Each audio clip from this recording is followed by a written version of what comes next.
Welcome to the Worthy Writers Podcast. I'm your host, Kirsten McNeil, confidence and writing lifestyle coach and full-service book editor working with self-published writers in fiction and memoir. This podcast empowers writers to embrace their sunflower sunshine as you write for yourself and share your work with unapologetic confidence and purpose. If you enjoy what you hear, leave a review and share with your friends. Let's jump in. Hello, worthy writers. Welcome to the podcast. My name is Kirsten, and today I'm here with Nicole Spindler. We're going to talk about her writing experiences and how she uses that to inspire others, which is something that I can definitely relate to. So thank you for being here. Of course. Thank you so much for having me. So why don't you tell our listeners a little bit about who you are and what you write? Yeah, absolutely. So my name is Nicole Spindler. I am a two-time published author. The last almost 3 years, it will be in December, I've published two different types of books. First one is titled Beyond Life's Moments, an empowering outlook on transcending unexpected setbacks, which is always a tongue twister. But that book is kind of like a personal transformation narrative, memoir style book. And it's about how I kind of viewed my dad's rare cancerous journey experience as a transformative experience rather than traumatic. And then my more recent book, The Reason Why, is a kind of a contemporary fiction novel. It's set in Pittsburgh, and it kind of answers that question of can you ever really fall in love with anybody else, find your soulmate before you fall in love with yourself first? So it really explores that question. You kind of go on this journey with the main character as she figures that out for herself. And so that's a little bit about my works. And yeah, I'm based in Pittsburgh. In my free time, besides reading and writing, I'm always looking through bookstores. I always have coffee and tea on me all times, except now, unfortunately. But I love immersing myself into books and writing and everything. Yeah, that's awesome. And I think that's something that most writers can relate to, or all avid readers, right? So when you first started writing or just came up with the idea for your books, how did that process come about? It actually just started out even just for my own personal benefit. I went fast forward back how my first book, Beyond Life's Moments, even came to happen was I was 15 at the time when that happened. And I was in high school, and that's just not the thing that you talk about. And I didn't know anyone that went through or could understand what I was feeling and my thoughts. And I journaled like crazy. That's always been something in my life, always, consistent in my life, is I've always just had a book, journal, something in my hands to write things down. But I never realized just the power of getting my story down on a page and then seeing it outside myself, I think was very moving for me to help process my emotions and feel those things, and also cherish my story, the ups and downs, plot twists, everything like that. So I think journaling is what really helped me realize that my story is precious, and I'm able to take my story and hopefully someone can read it and know that they're not alone, know that this is somebody that can relate and knows what they're feeling. So, and I kind of did the same thing even with my second book. The second book talks about relationships. It talks about the modern world of dating and how peer pressure and stressful that can be. And I was in a very similar situation. So it's being able to write down and process things really helped me gain clarity on the importance of this topic and bring it to light onto the page. Mm-hmm. And both your books touch on so many deep and important topics, and it can be really challenging for some people to put that vulnerability out there. I talk about vulnerability a lot as a writer because you either are literally writing about your own life, or you're at least putting yourself into the fiction story somehow. So what kind of challenges came up for you? As you can talk about both, or maybe one that was more prominent for you, but what were the challenges that came up? They're very different for each book. Because vulnerability is something that creeped up in both books, and I view it as a positive thing, but there's still that stigma around vulnerability. It's kind of people, I don't even think people call it a weakness. It's just more of you're overly sensitive, or And then there is a fine line of oversharing. So I know that's something that I'm very careful of when I'm being vulnerable and wanting to express myself.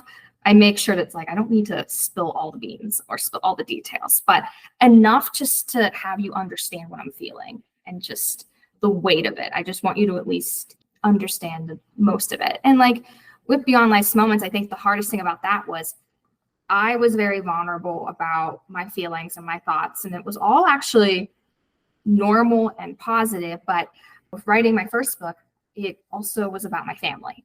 And I also looped in, my parents and my sibling.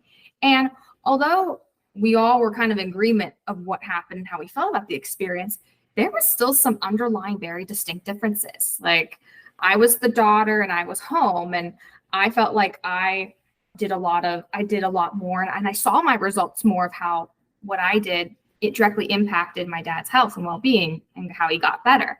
But my sibling, who was, in college, he was hours away, didn't see us that much. He definitely did what he could, but he still feels very removed from it. And that just has a different take on it. So just making sure, like, when I'm vulnerable, like, I just kind of clarified it's like my thoughts, my feelings, and making sure I bring those other perspectives in, I think is really important. And I would say that seeps in a little bit to like my second book too. The second book, reason why, like I mentioned a little bit ago, I talk about just like the reality of dating. Like it's just the heavy feelings that associate with it, and also just challenges and kind of not only awkward, but potentially kind of dangerous some situations can be in the real world right now, with how you can't always trust what you see online. You have to do your best just to put yourself forward, but sometimes that's not always going to be accepted, and how that feeling sucks, but you just got to do it. So, and that's hard too, because I just want to make sure all my characters in my book kind of represent all the different sides of that. And that can be, especially if you're someone reading my book and can really associate to a direct character. I know that sometimes reading it, you can be like, wow, that hit hard. And it kind of is like a mix of emotions when you feel that experience. So I would say those are definitely the pinpoints of being very vulnerable in a story. Mm-hmm. Yeah, and when you're writing your own journey, it's very interesting to dig deep into like your experiences and your feelings. And that kind of reminds me of a podcast episode I did with Grace Phillips, where we're talking about you have the control over how much you share, what you want to share, and if you bring in like other people, which in nonfiction, I technically view it as like there are technically characters in the story, even though they're based on real people and things like that, right? So it's interesting in both nonfiction and fiction, where you can kind of you do your best to bring in those different perspectives, like you said, and just being able to have that more open view of the situation. Because when it comes down to it, of course, like only you can know your thoughts and feelings, and you can kind of do your best to like portray it in different ways based on other people's experiences. So it's just interesting to me is what I'm getting at, of just like the ways that writers create different perspectives and develop different characters.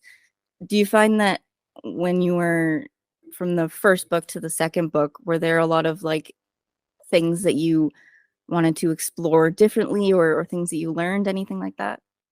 Oh yeah, 100%.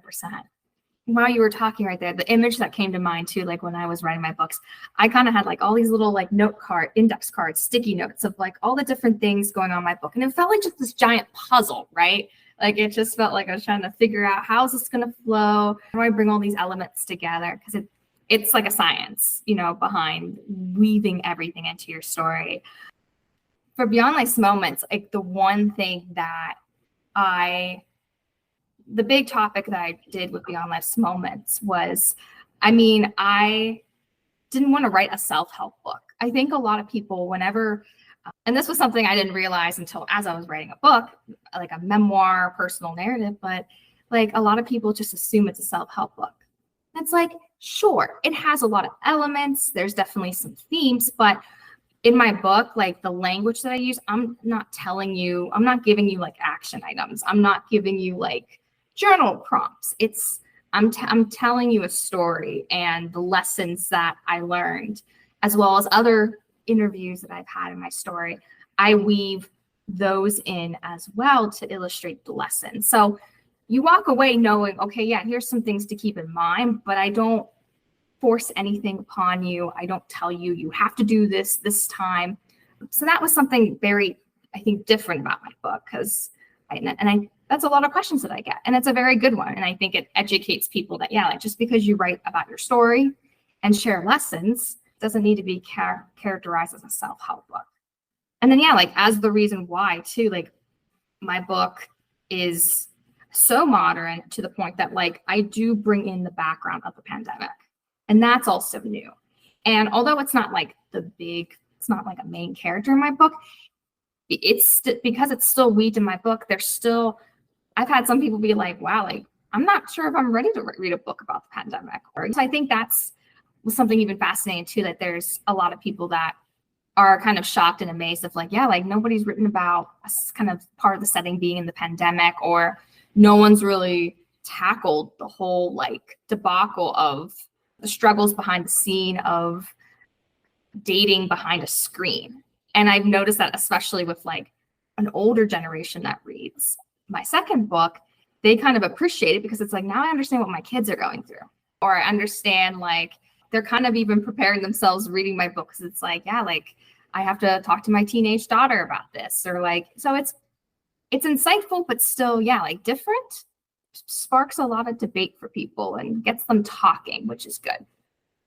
Yeah, and I think that's what a lot of us want to do with our books, whether it's fiction or not. Like it's starting that discussion and, like you said, inspiring others, and just and a lot of things that I talk about with writers is just like letting go of the expectation of how others are going to perceive your book. Like as the writer, author, whatever you want to call yourself, you have your own perceptions of, what you got out of the book and what you want to share and the message you want to share.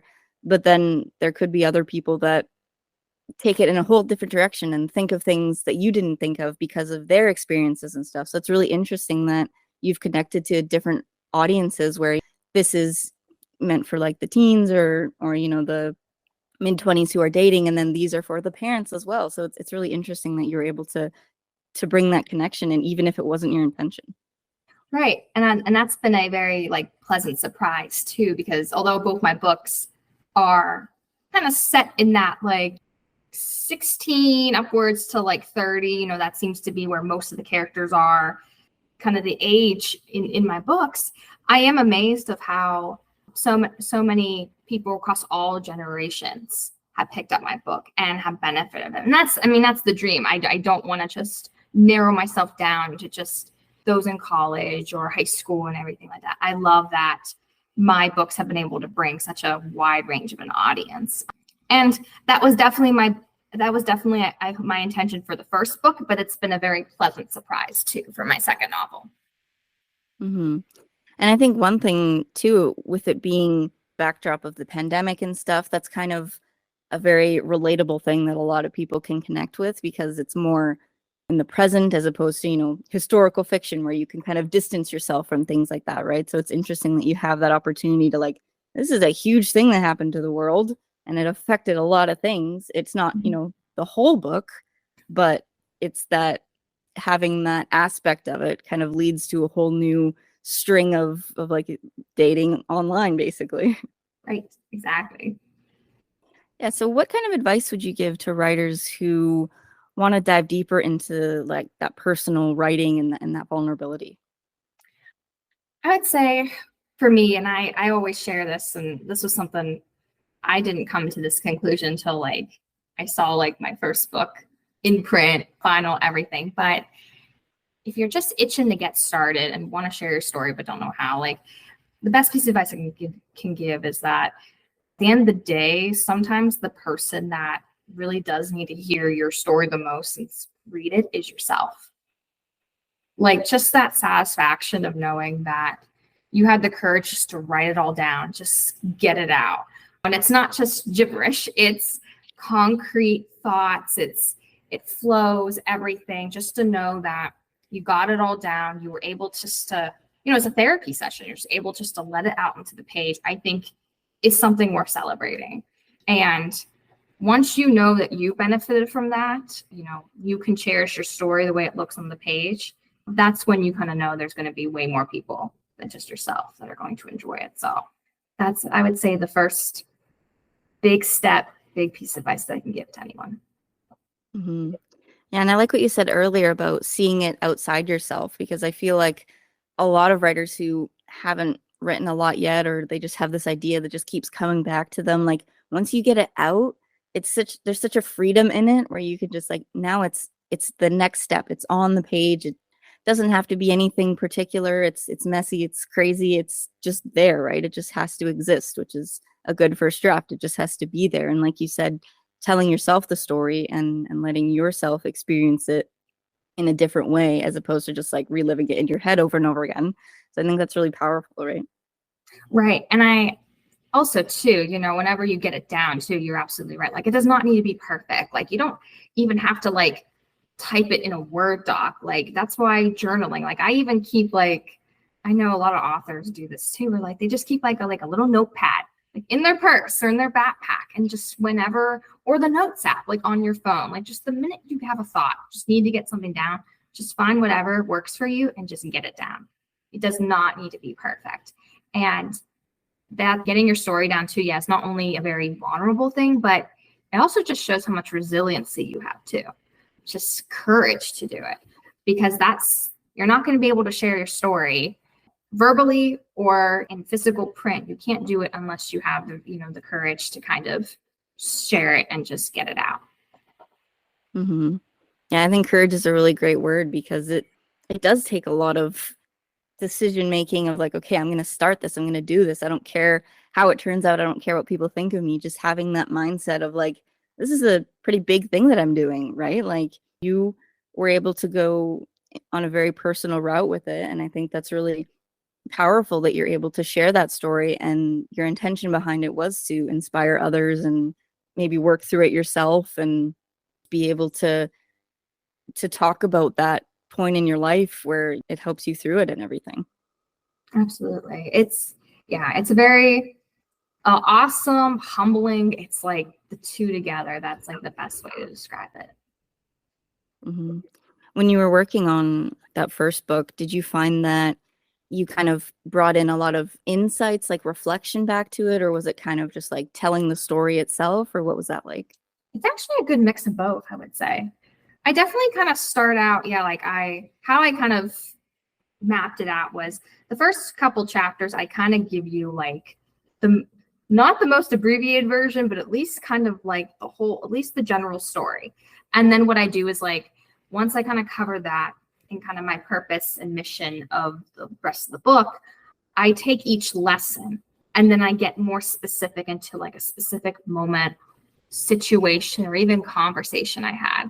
And I kind of, it's almost like kind of breaking it down and seeing like, where was vulnerability in this moment? Where was that transparency?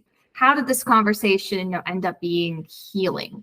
So I kind of just break down like certain stories and dive deeper. And most of the stories I do talk about, was kind of the first time I shared them ever with anyone too, which was like, I kind of just kept them between, just for myself. And a lot of them were in my head, very reflective, but then also a lot of them were just one off between either me and my dad or me and someone else. So I'm very much a reflective writer. But that's kind of how I describe my writing.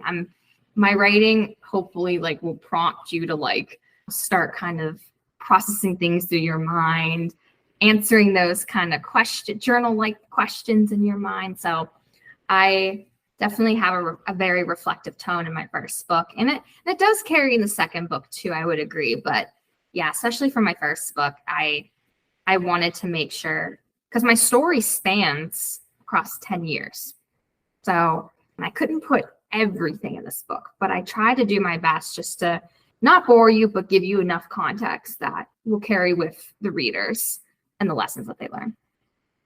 Did you find that it was easy to write like the first draft to get it all out, or like, I guess, like, how did you know you were ready to start writing the story? And were there some like ups and downs that came along? Like, you don't have to go into full detail, but I know for myself, like, I want to write a memoir piece about some health stuff that I went through too. So I'm just like curious, like how easy was it for you, basically, is my question. It was, I think there was a mixture. There were some parts of it that were very easy, and some parts of it was like grinding teeth.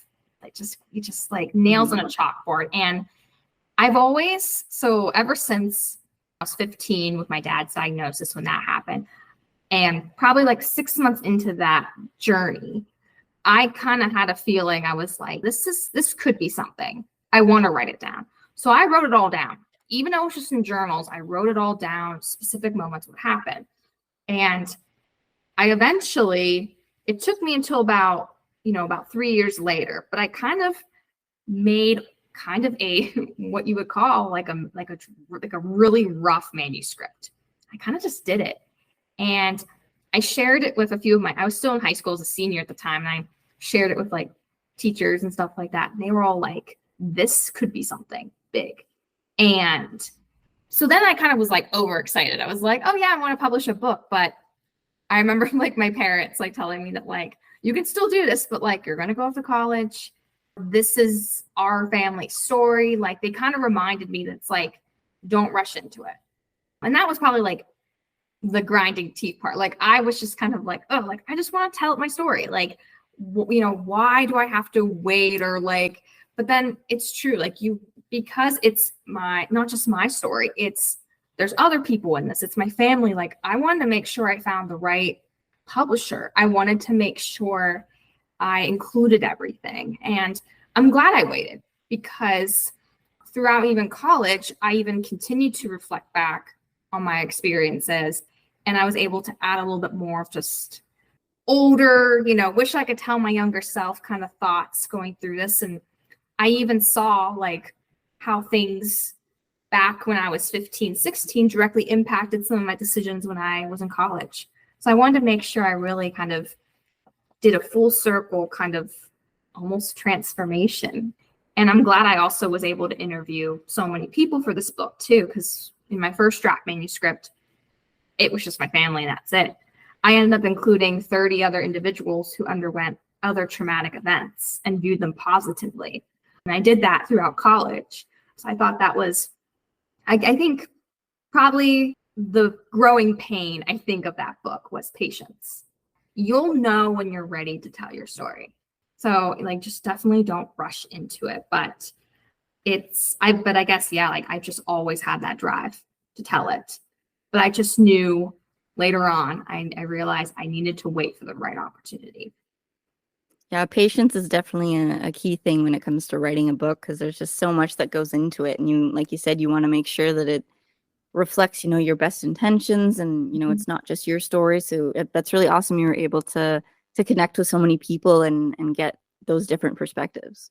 Yeah. Yeah. And I was going to say, like, you'll never know. Sometimes you don't know when the right time will be. Sometimes you'll just feel it and you're like, yep, this is the time. Or you're right. Like you'll talk to someone or get that interview, or you'll experience that moment. You're like, yes, I want to take this and like twist it into fiction. And then this is what's going to be.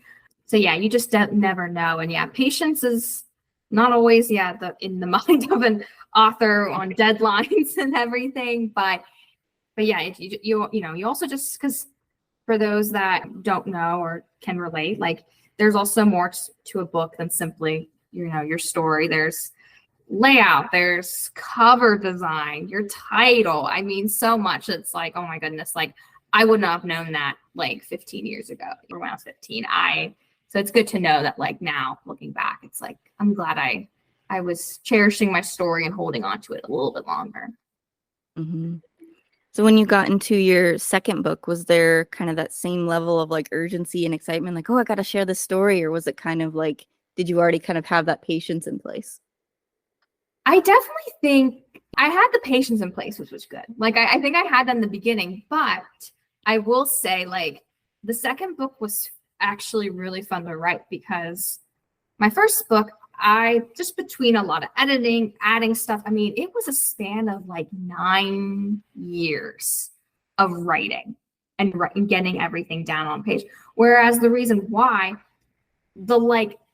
I had patience and definitely was like going at like a decent pace, not rushing, but I had this adrenaline rush when writing. Like it was just this idea, and that's all my mind could think about. And fast forward to 16 months, I finished it and everything, got it published. So I think, so that was at least the night I kind of felt like a true writer, like author, like full-time author with that book, because that's what it's like. You have a contract and you have to publish like so many books in so many years. And I kind of felt like that's the pace that I was going. And it was different, but exciting at the same time. So yeah, very completely different experience. It was the same publisher, but like very completely different in terms of like how I went about writing it. So what was the publishing experience like for you? Like, can you talk about like who you work with and all that kind of stuff? Yeah. So my publisher is New Degree Press, and they are based out of Washington, D.C.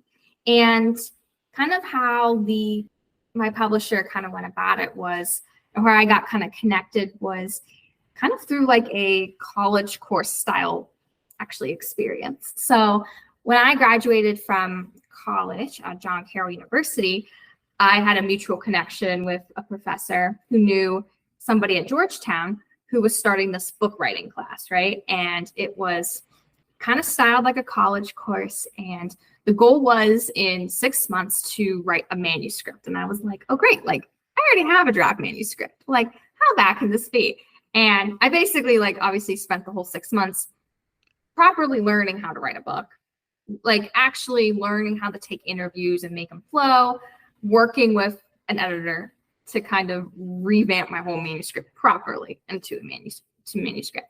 And then after that 6 months, I was able to submit it to the publisher that was working with the university, and that was New Degree Press. And they reviewed my manuscript, and if they approved it, then I got to sign on, have a team of editors, agent, all that stuff, and they helped to kind of turn my book into what it is. So that was like another like 5 or 6 months as well. So that was my experience for both books. And I overall, just to get into the author world, I really enjoyed it because one thing I is very universal. It's just, I spent first 20 some years of my life learning that when you write, it's like intro, body, conclusion, and so structured and Times New Roman and 12-point font. But it's when I had to retrain my brain completely with writing a book.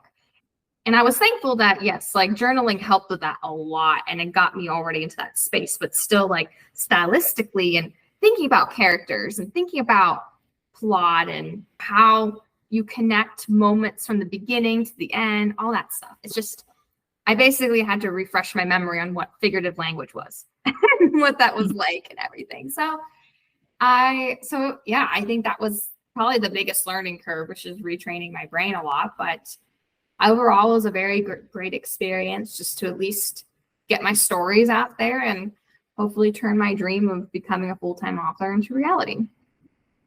Yeah, that's awesome. Do you have more books in the works right now, or?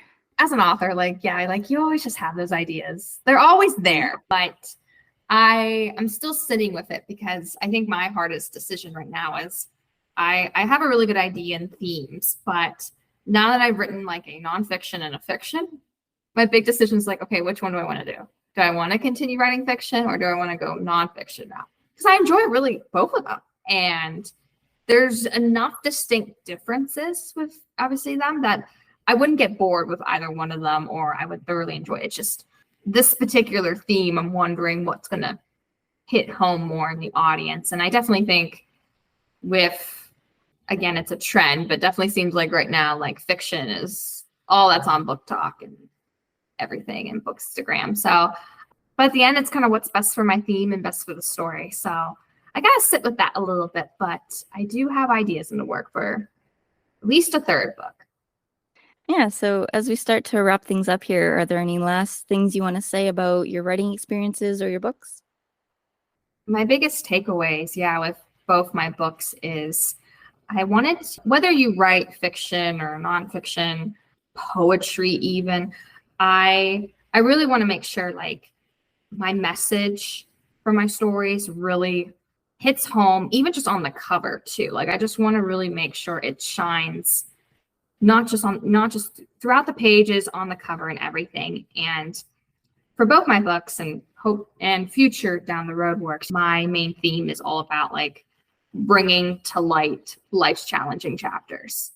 And that's kind of a message to, like, I hope, or something, just a little note of inspiration for anyone that is itching to get their story down the page, but just doesn't know how, or is still feeling stuck. Like, there is so much hope. There's so much opportunity and light when you just take that first step to share your story.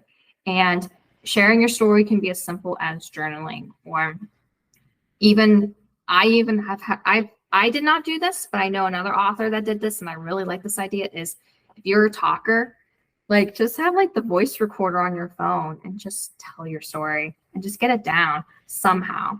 I think would be very rewarding, and is really the first step to, like, look at your story and see, yeah, I do think there is someone that would really, hit home with this.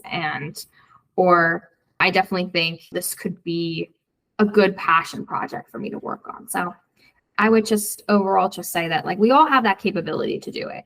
It's just a matter of knowing that you just starting is going to be the catalyst just to letting all the light in on your story. Mm-hmm. Yeah, I love that. Yeah, so where can people find you if they want to connect? Sure. You can find me on Instagram. I am like Nicole Spindler _author. I also have my own website, which is just www.nicolespindler.com. You can find me on, that's probably where the most you can find me for links to my books, as well as also just to contact me as well. Yeah, I was going to say pretty much that's the main things. I'm also on I also have a Facebook page, and I'm also on TikTok as well.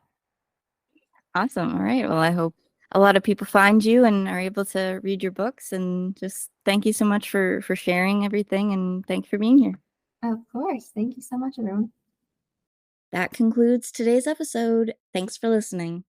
To all you worthy writers out there, whether you're new or experienced, if you're looking to explore who you are as a writer more deeply, understand what you want from your writing journey, and build a plan to transform all your writing dreams into a reality, I'm ready to work with you in a 90-minute coaching session.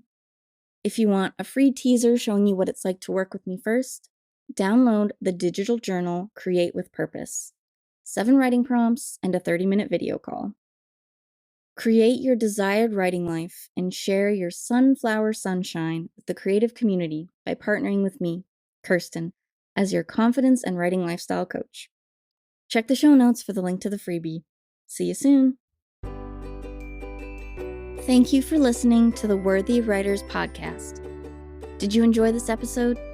Leave a review, then subscribe to the Worthy Writers Confidence newsletter for stories from my life and tips on building a desirable writing journey. Ready to be a guest on the podcast? Contact me through my website. My link tree is in the show notes with all the places we can connect. Welcome to my community. Happy writing, Worthy Writers!